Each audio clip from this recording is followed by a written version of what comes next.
Hi everyone. कल हमने celebrate किया है इंटरनेशनल वुमेन्स डे। हर साल की तरह इस दिन भी मेरे पास काफ़ी सारे मैसेजेस आए थे मुझे मुबारकबाद देने के लिए, हैप्पी वुमेन्स डे। इस सब के बीच में सोशल मीडिया पे कहीं ना कहीं बहुत सारे लोग ऐसे हैं जो आदमियों के साथ हो रही गलत चीज़ों के बारे में चर्चा करना चाहते हैं, जो मानते हैं कि औरतों के स्ट्रगल्स के बारे में ज़्यादा अगर बात हो रही है, ज़्यादा अगर चर्चा हो रही है, तो वो किसी किस्म का प्रोपेगेंडा है और वो एक सोची समझी चाल है ताकि आदमियों के साथ जो भी गलत हो रहा है हमारे देश में, उसकी ओर लोगों का ध्यान ना जाके इसी बात पर कॉन्सेंट्रेटेड रहे कि औरतों के साथ कितना गलत हो रहा है और आदमी कितना गलत कर रहे हैं। तो इसी मुद्दे को लेके मैं कुछ बातें कहना चाहती हूँ आज। पहली बात तो ये कि अगर हम एक मूवी मिसेस की बात करते हैं तो उसे प्रोपेगेंडा मूवी हमें बिल्कुल नहीं कहना चाहिए, क्योंकि मूवी में कहीं भी इस तरह का तो कोई स्टेटमेंट नहीं दिया गया है ना कि हर आदमी दुनिया का खराब है या हर औरत बहुत मजलूम है, बेचारी है और हर औरत के साथ अत्याचार होता है। ये मैं ज़रूर कहूँगी कि ऐसे मुद्दों पर हमारी Indian film industry, OTT platforms पे हार्डली ही कोई कंटेंट है जिसमें ये बताया जा रहा है, ये जिक्र किया जा रहा है या दिखाया जा रहा है कि एक आदमी के साथ किस तरह से अन्याय हो सकता है, कैसे उसे एक फेक डोमेस्टिक वायलेंस के केस में फंसाया जा सकता है, उस पर झूठे इल्ज़ाम लगाकर, झूठी एफआईआर कटवाकर उसको जेल भेजने की धमकी दी जा रही हो, या फिर ऐसा दिखाया जा रहा हो कि जो वाइफ है वो हस्बैंड पे बार बार हाथ उठाती है, वो पलट के आगे से जवाब नहीं देता है, तो उस हस्बैंड के साथ कितना गलत हो रहा है उस मैरिज में। ऐसी भी कोई मूवी आज तक नहीं बनी है जिसमें इस बात पे फोकस किया जा रहा है कि एक औरत एलिमनी लॉज, हमारे कंट्री के एलिमनी लॉज का गलत फायदा उठाकर अपने हस्बैंड का फाइनेंशियल एक्सप्लॉयटेशन कर रही है।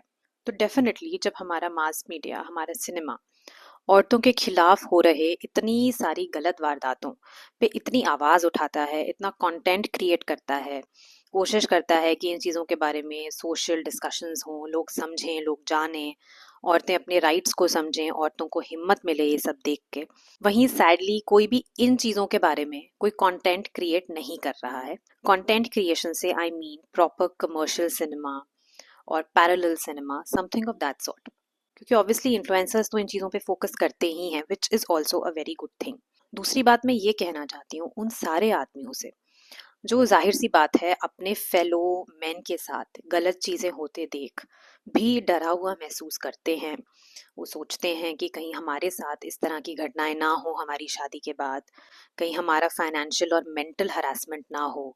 उन्हें डेफिनेटली ऐसी स्टैटिस्टिक्स पढ़कर डर लगता होगा कि मेन के जो सुसाइड रेट्स हैं वो कितने ज़्यादा टाइम्स हैं compare to suicide rates of women in India. At the same time आप ये नहीं कह सकते कि आदमियों के साथ इतना गलत हो रहा है तो सारी औरतें खराब हैं। जैसे मैं ये नहीं कह रही हूँ कि बहुत सारी औरतों के साथ हमारे देश में बहुत गलत हुआ है तो इसका मतलब ये है कि सारे आदमी हमारे देश के खराब हैं। ये समझना बहुत ज़रूरी है कि ना तो सारे आदमी बहुत अच्छे हैं, ना सारी औरतें बहुत अच्छी हैं। दोनों में से किसी भी जेंडर के लोग क्लेवर हो सकते हैं, चालाक हो सकते हैं, मैनिपुलेटिव हो सकते हैं और अपने पार्टनर के साथ या ऑपोजिट जेंडर के किसी भी इंसान के साथ गलत कर सकते हैं। अगर किसी एक जेंडर के साथ कुछ गलत हो रहा है, जैसे आदमियों के साथ यस बहुत कुछ गलत हो रहा है, उसका लेकिन ये मतलब नहीं है कि इतनी सेंचुरीज से जो विमेन के साथ गलत होता आ रहा है वो एग्जिस्ट ही नहीं करता था। विमेन की सिचुएशन हमारे कंट्री में आज ऑब्वियसली बहुत बहुत बेहतर है।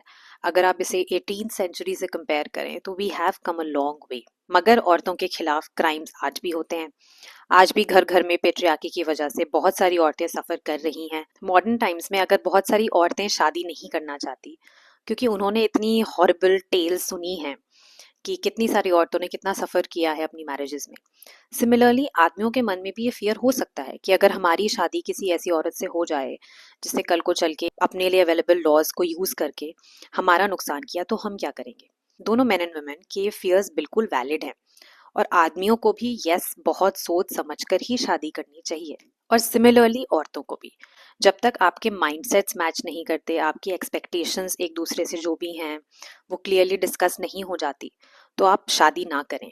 और पूरे के पूरे जेंडर को बैठ के बैश करना बिल्कुल भी अच्छी बात नहीं है।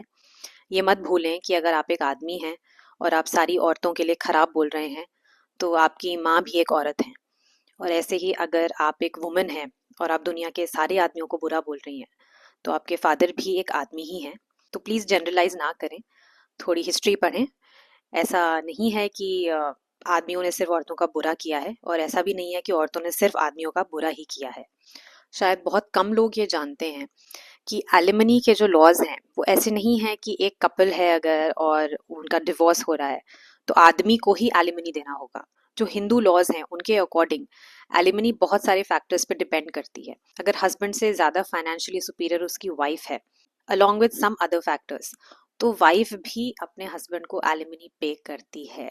बहरहाल ये जो लॉ है फिर भी इसको बहुत तरीके से मैनिपुलेट और ट्वीक किया जा सकता है। हमें डेफिनेटली जेंडर न्यूट्रल लॉज की ज़रूरत है जिनको औरतें एक्सप्लॉइट ना कर पाएं, और औरतों का भला करने के लिए जिसकी इंडिया को ज़रूरत है वो करते करते ऐसा नहीं होना चाहिए कि कुछ औरतें पतियों का मानसिक शोषण करने में कामयाब हो पाएं। So everyone, feminism is gender equality. एक ट्रू फेमिनिस्ट हमेशा यही चाहेगी कि आदमियों और औरतों दोनों में से किसी के साथ भी गलत ना हो। हम एक बहुत फेयर सोसाइटी का हिस्सा रहें और इंडियन सोसाइटी इवॉल्व करे, और जितनी मेहनत हमारे एंसेस्टर्स ने की है हमारे लिए वो ज़ाया ना जाए। Thank you for watching.